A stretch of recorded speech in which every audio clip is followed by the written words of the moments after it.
Hello, welcome to Going Deep with Trekyeah. I'm Evan, Andy, Walker, Trekyeah guys, and we are here today with Alex from NinjaTeacher, the guy who originally got us out here. And so, Alex, could you please introduce yourself? Yeah, my name's Alex. I'm from South Africa and I've been living in Asia for 3 years now. And I started out teaching out here myself and then started a company that helps people do the same. Where in South Africa? I'm from Durban, which is on the East Coast. It's kind of chilled, laid-back city. And then I went to Cape Town, which a lot of people know. It's a very beautiful city right at the tip of Africa. And went to university there, and I lived there for 5 years. It's much more developed than most people think. So obviously it's got its issues, and I'm sure people have heard about apartheid and all that, but for the most part it's a very good place to...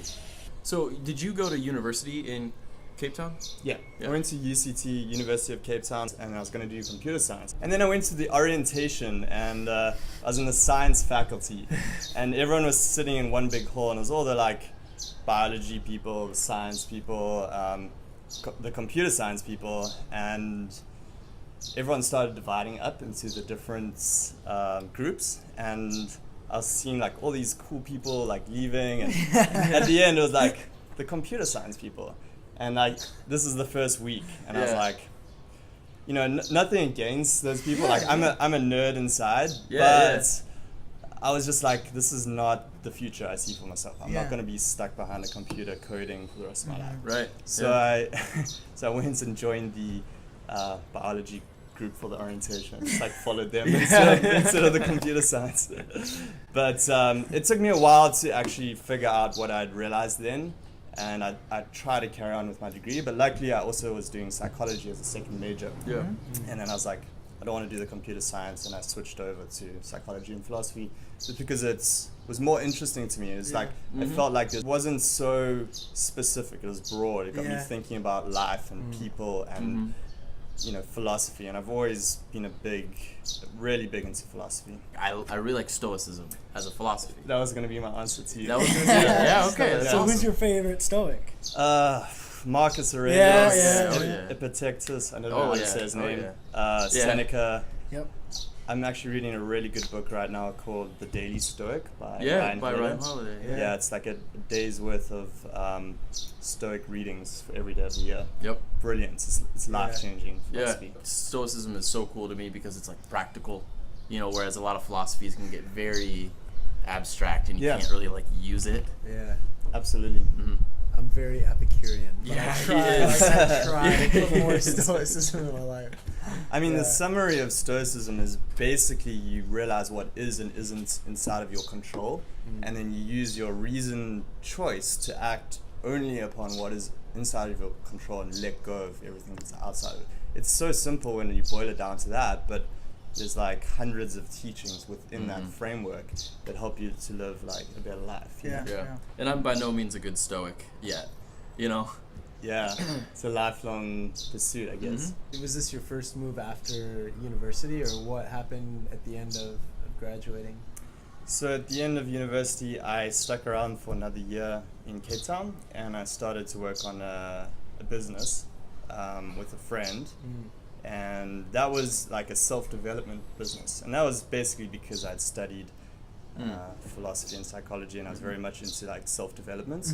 And so we worked on that it was actually going pretty well. We worked on it for the better part of a year, but then we decided that that wasn't really what we wanted to focus on. But that's when I kind of realized that I was basically an entrepreneur at heart. Yeah. You figure out your entrepreneurial, so then why Southeast Asia? Yeah, well, I went to South Korea first, which is, I guess, East Asia. Okay, Well, the idea was basically what we touched on in the interview on my channel that you guys said was I wanted to create a life where I had more freedom and control and location independence. And for me, the first step was just getting out of South Africa. Not to get away from it, but because the ultimate plan was to be able to travel the world and make money in some way that would allow me to do that. So I thought I'd just start with the end result by getting out here. Yeah. And like you guys, I stumbled across teaching. And, it's interesting because a lot of people assume that I decided to start teaching and then, started just making videos like, oh, this is fun. And then it developed into a business. But I kind of had the plan right from the beginning. Yeah. So it's been 3 years of both teaching myself, but also realizing that I could create content about life and teaching English abroad and develop that into a way to help people and then monetize it and allow myself to live the life I wanted. So I went out to South Korea and started teaching there as the first step. And I know for myself, I'm very grateful that you did that, because I'm not sure I ever would have come across this if it were not for that. I remember being in it was like sophomore year of college, and I was like in a really weird spot, and I realized like, man, this is not what I want my life to be, And however I came across your video, I was like, man, that, and like pretty much since my sophomore year of college, I was like, I'm gonna teach in Asia. So I'm super happy that I'm super happy. Like, that's got to be kind of a cool feeling. Like, for you, I mean, obviously, you're documenting it, you've been teaching, you make money off of it, but like none of us would be here doing what we're doing without you. Yeah. And that's gotta feel kind of cool. It does feel cool. I mean, I gotta say, like, the motivation was pretty selfish to begin with. Yeah. But when you start to realize that you're making an impact, there's no getting around that. Like, as humans, we're more fulfilled by helping other people than helping ourselves. At least getting in balance, Right. Maybe 50-50. Like, Yeah. live your life 50% for yourself and 50% for other people. And I think most people are a bit out of balance with that. They just focus on themselves so much. Even their jobs, I mean, like, it's quite rare for someone to have a job that they really are passionate about and that is helping other people. So they're often just like a cog in the machine, So when you have something that is fulfilling like that and helping other people, I mean, I honestly don't think I'd be able to keep on doing this if I didn't have people like thanking me and like saying like, you're the reason I'm out here doing this, and you helped me to do it. So that's a huge part of it for me. And it's so cool to have an opportunity where you can make a difference in people's lives and make money off of it. Yeah.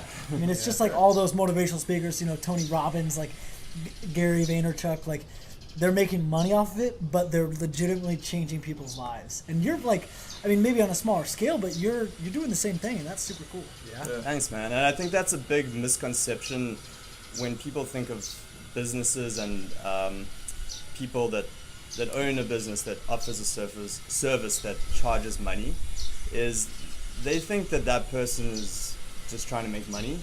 But in reality, you have to give 10 times the amount, and then you probably get a fraction of that back. What's your business? What do you do?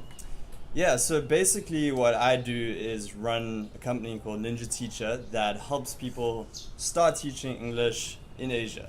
So I have a YouTube channel, put out content about life and teaching out here, giving you tips for getting started. And then with the company, we offer training for teachers, so you can come out and do a course here in Vietnam or Thailand, and then after that you get placed into a job, you get like a guaranteed job with that, and you can start teaching out here through that. You mentioned that it started sort of as a selfish thing, but then when people were actually thanking you, like, it became less about being selfish. And I was curious when that transition happened or what that looked like. Yeah, so that's a really good question. And I think the answer is that it's an ongoing thing. There wasn't a switch from it being selfish to not selfish. There's a lot of motivations for why we do things. And I think for me personally, even in the beginning, it was like almost a bit about ego. Like I was like, I'm making these videos, like people think I'm cool teaching out here. That's almost entirely gone away. I don't feel that anymore. Like I'm not doing it for self-gratification, but at the same time I do have motives for myself, but that's to create something, build something.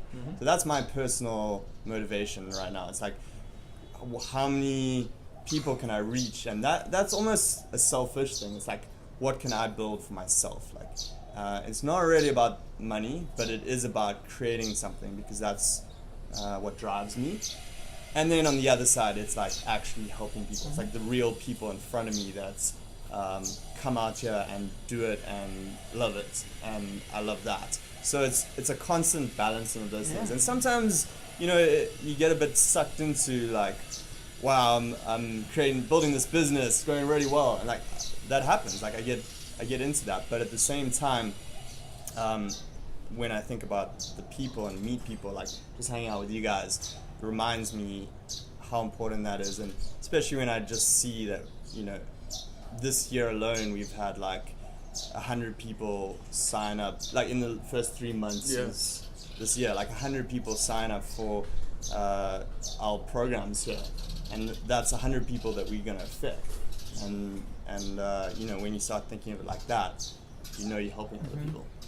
Yeah, that's cool. What's one thing you believe that other people think is crazy? And it's a hard question. I'm not good at answering myself, so. Okay, here's a good one. Out of many of the things that I believe that other people would think crazy, I think that happiness is not the default state of human beings. And I think we're marketed by companies that are trying to sell us stuff to believe that being happy is normal, and people who aren't happy aren't normal, and therefore they need to buy stuff to make themselves happy. And I think some people are naturally quite happy, but I think the majority of us just are so complex and have so much going on that we don't default to happiness, and things don't necessarily make us happy, and most of the time we're just getting by, and we're just doing stuff.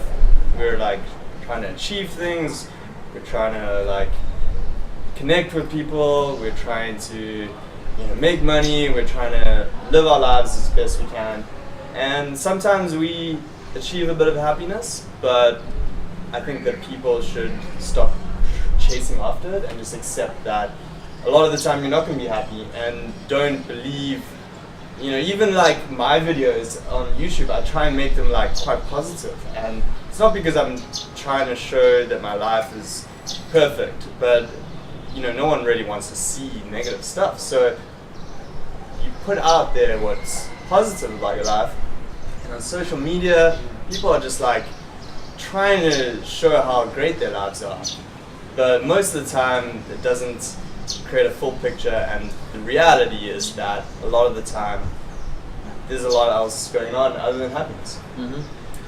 Yeah, I've heard the metaphor before where happiness is like a cat, and you go chasing after it and wanting to pet it, and like the cat doesn't, it just like runs away, but as soon as you just like chill out and relax, it comes and like rubs against your leg and that sort of thing. Right.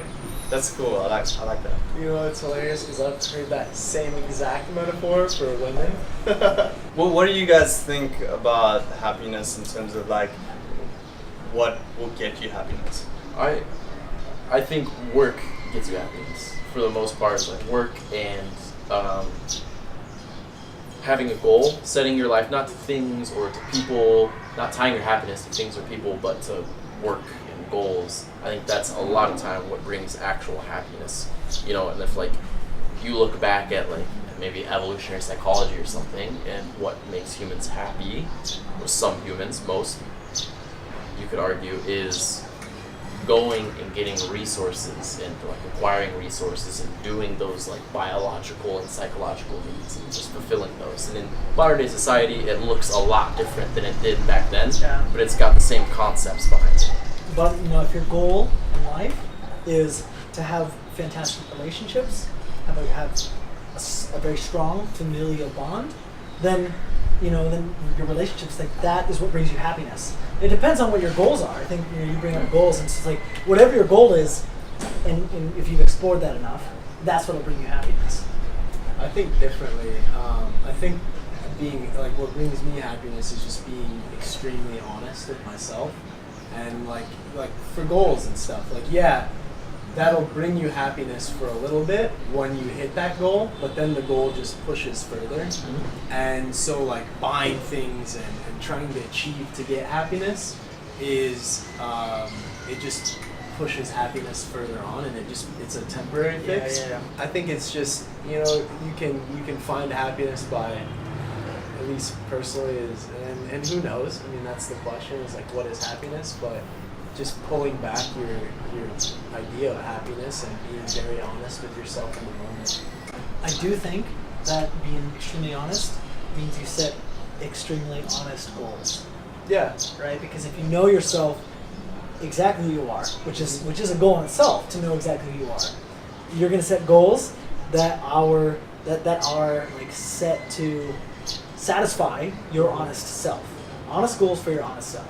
I think that's important, yeah, but I think that the idea of like trying to get happiness and You're right. and using things as a tool to happiness, seeing happiness as a destination, I think happiness should be the journey.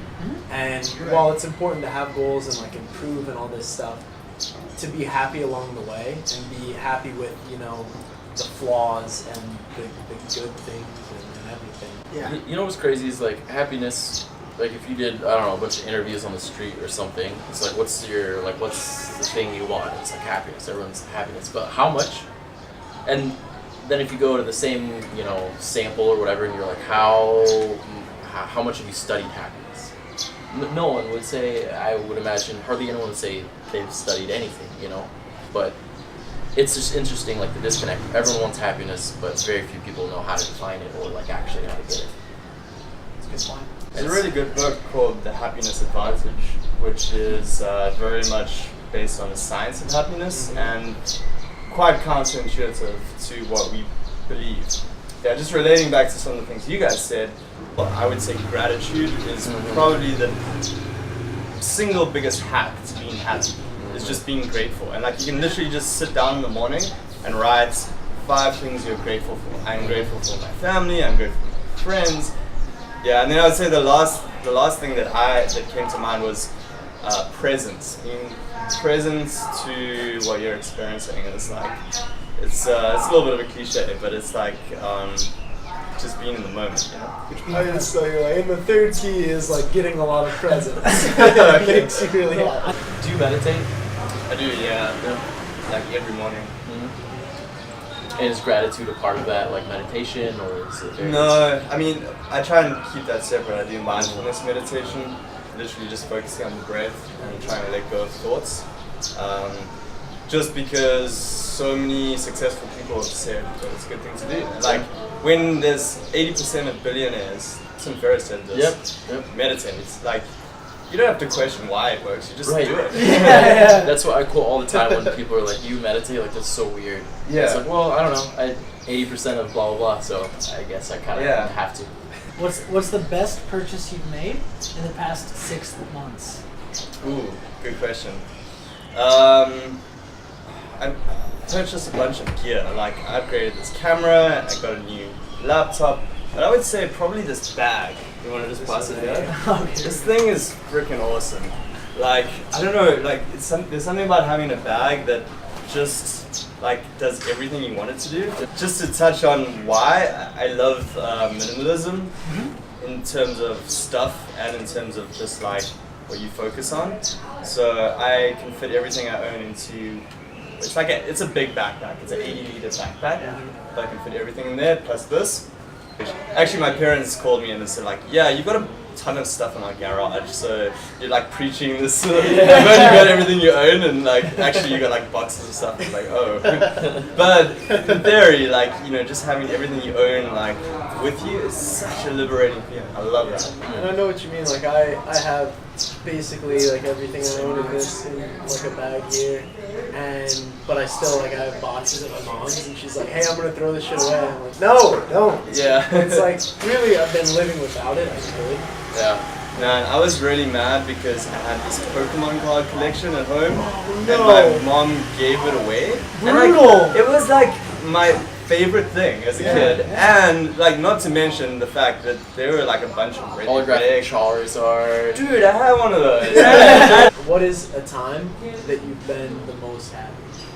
I think one of the times that I like enjoyed the most was when I was really broke and just hustling on my business. So after teaching in South Korea, I saved up money, and then I was traveling and working on my business on savings. And during that time, it was like fun, and I was like getting somewhere, but you know the money was going down, and Right. I was starting to make some money from the business, but not enough to like really live comfortably. And I was like, I had like zero money in the bank. I was like just making it up. So like I was living in like $160 room in a house up in Hanoi, Vietnam, and like it didn't have a window, so I was like sitting in this room hustling, and it doesn't sound like a happy time to most people, but I've found those periods of my life when I've gone all in on something to be some of the best times of my life. So what's a time that you were like the most scared you've ever been? Like just terrified?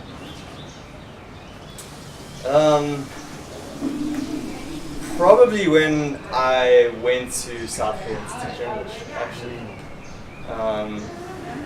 So the first, we had like an orientation there, which was cool. Like, we met a lot of people, but then the first day when we left the orientation place and went to my new city where my job was, knew no one, was in, like got dropped off at this apartment that I was going to be staying in. And I didn't have food for that night. Like, I was in this empty apartment just with my bags, and I was like, I have to go out and like figure out where to find food. And that was the first thing that came to mind. I was just like, what is going on? Yeah. But okay, so a question for you is, what advice would you give to your 20-year-old self? That's a good question. How old are you, Alex? 27. I just turned 27 in April. Okay. Happy late birthday. Thank you. So what advice would I give to my 20-year-old self? Can I make like a 100-point list to send them? Yeah, I would say the biggest one was when I was 20, I was very confused.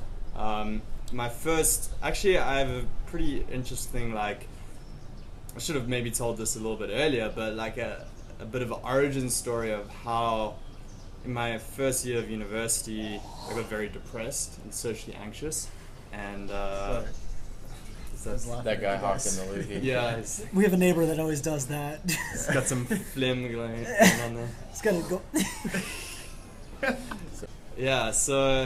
Yeah, basically, just to cut a long story short, I was really depressed and socially anxious and just like in a really bad place in my first couple of years of university. So I guess that was like 19 and 20, and then 20 onwards I kind of started to work on myself and realize that like you can be who you want to be.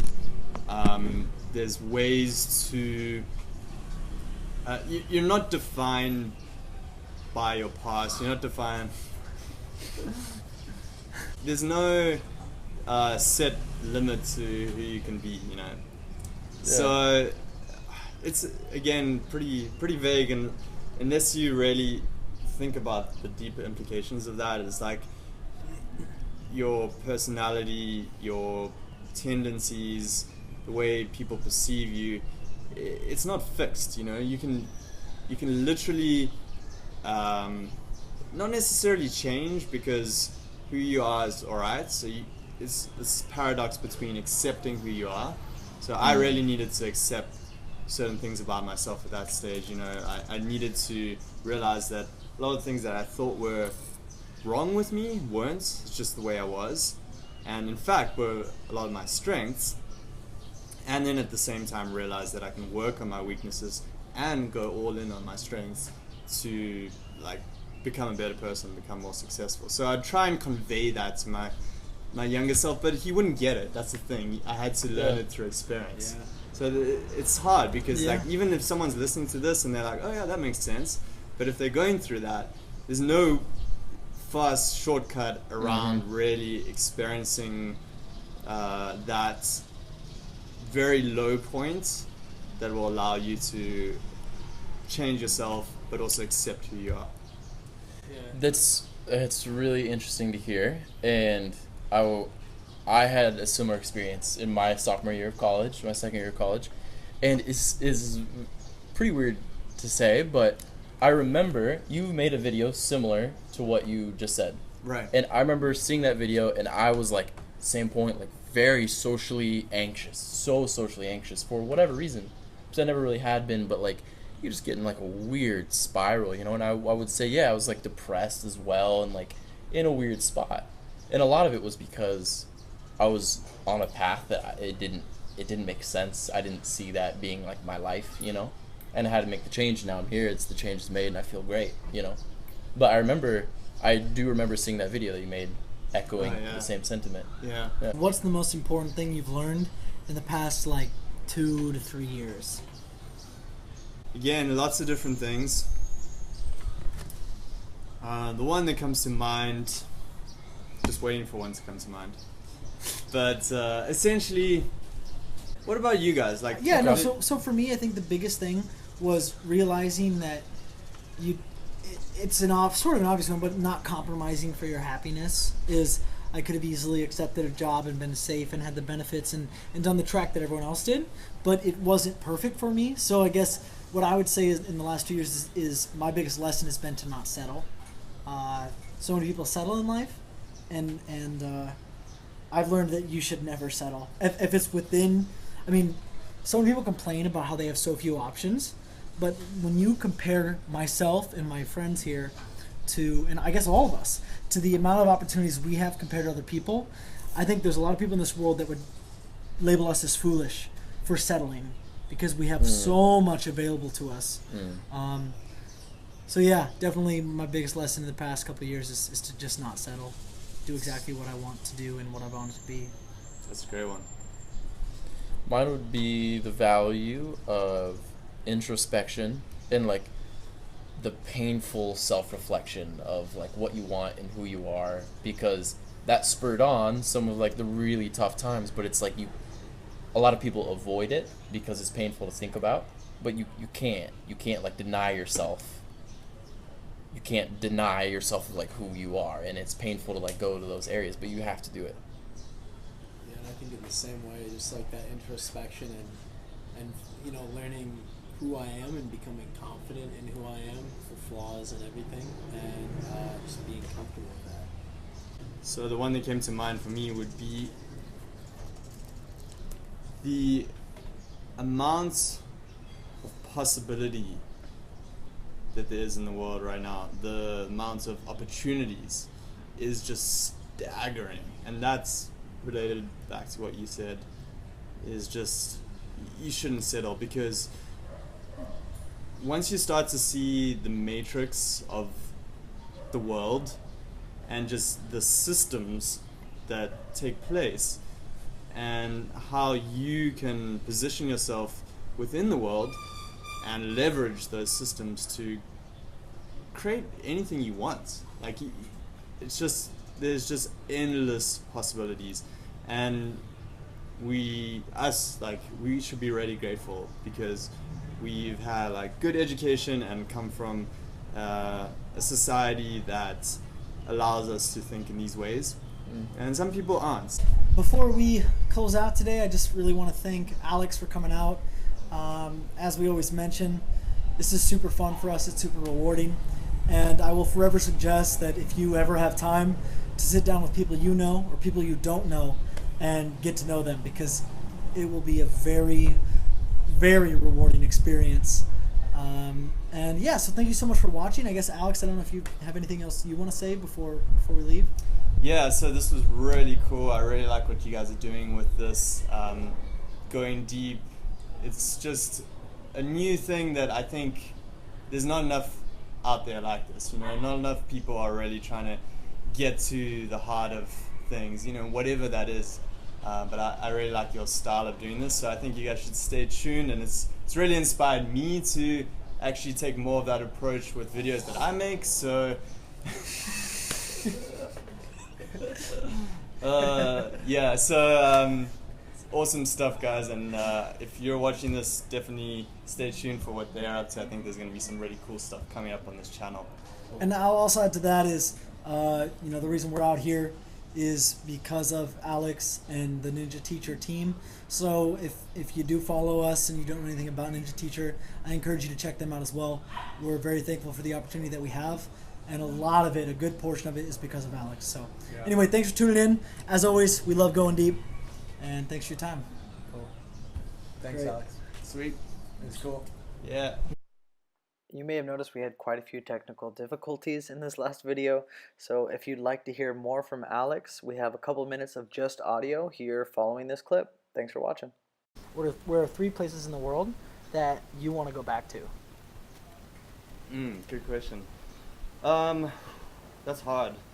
So I've got to say, every time I go back to Thailand, I'm like, this is amazing. I was just on a trip there recently to visit our course that we have there on the island in Thailand, and Thailand is just so good. The food, people, just the atmosphere. Every time I go back there, anywhere in Thailand, basically, like the north is really nice as well. Chiang Mai is a great city. Let's see. I would recommend Cape Town. Like I'll always go back to Cape Town periodically. Probably one of the most unknown like destinations that is really awesome, just because it is kind of far to get to South Africa, and I could see myself having like a holiday home there, like in the future, you know, just going there during summer because it's like perfect weather, like beautiful beaches, great city. It's very like some people compare it to like San Francisco a little bit. It's like kind of hipsterish and like very alternative and cool. Yeah. So I'll go back there regularly. And third one, maybe Eastern Europe, Czech Republic. Yeah. Czech Where did you go Republic in is Czech cool. Republic? To Prague. Prague's beautiful. It's one of my favorite European cities, Yeah. easily. Yeah, so cool. And again, like I always kind of think about like the teaching opportunities, but there's teaching in Prague too. Yeah. So I remember some looking people- into that. Yeah. Yeah. So, but yeah, I loved it too. Like the beer gardens. And, like, Yeah. very cool city. I don't know. That just came to mind. Eastern Europe is when I got to So Alex, if you could put up a billboard somewhere and it said whatever, you could put whatever message on it, you could put it wherever you wanted, but a billboard that a lot of people would see, what would you put? That's a good question. So just that would reach a lot of people. Like Yeah. No one specifically. Yeah. Yep. It would probably be a quote from one of the Stoic philosophers, just because it's such good life advice. Mm-hmm. You know, one, I guess he's not a Stoic philosopher, but, you know, ancient philosopher Aristotle, one of my favorite quotes is, you are what you repeatedly do. Excellence then is not an act, but a habit. Yeah. And I think most Great people quote. are just like trying to do these once-off things, you know, but it's not about that. Like anything you get good at in life is about putting the time, the effort, and the reps. what is one thing everyone should do at least once in their lifetime? Could be anything. Well, the first thing that came to mind is Songkran, Yeah. the Yeah. Thai New Year water festival, and you know we were just chatting about it earlier, and man, just so much fun. It's like, what happens if the entire country like RSVPs for a water gun fight? Yeah. That's what Songkran is in Thailand, and everyone like has their guns, they're running around, they're having a big party. It's just awesome. What is in a story that people love to listen to that you have? All right. Well, the first thing that comes to mind was like actually after my first year of teaching in South Korea. Like I mentioned, I saved up some money, and me and a bunch of friends were like, okay, well, let's go do something epic. So we went to Thailand, and we rented this Airbnb villa, and it's like this 6-bedroom mansion in Thailand on an island, looking out over the jungle with the ocean down there. It had an infinity pool. We rented a pickup truck that we just like parked out front, and it had like a pool table in the house and stuff like that. And we basically just spent a month there, like chilling and taking the pickup down to like the beach party area, partying, having an amazing time, meeting cool people. Like loading up the pickup truck with people, bringing them back to the place, having after parties, and like every possible crazy thing that you could imagine, like living on an island in a crazy villa happened. It was kind of like the Hangover for a month in Thailand. So sounds great. Yeah, Sounds that was great. pretty epic. Experiences, right? To be able to do that. That guy's got some serious cold problems. He's gonna get that checked out. Actually, Walker, this is your favorite question. You get to ask it. I don't know what. You know what your favorite question is. Fuck one, marry one, kill one. Andy, Evan, me.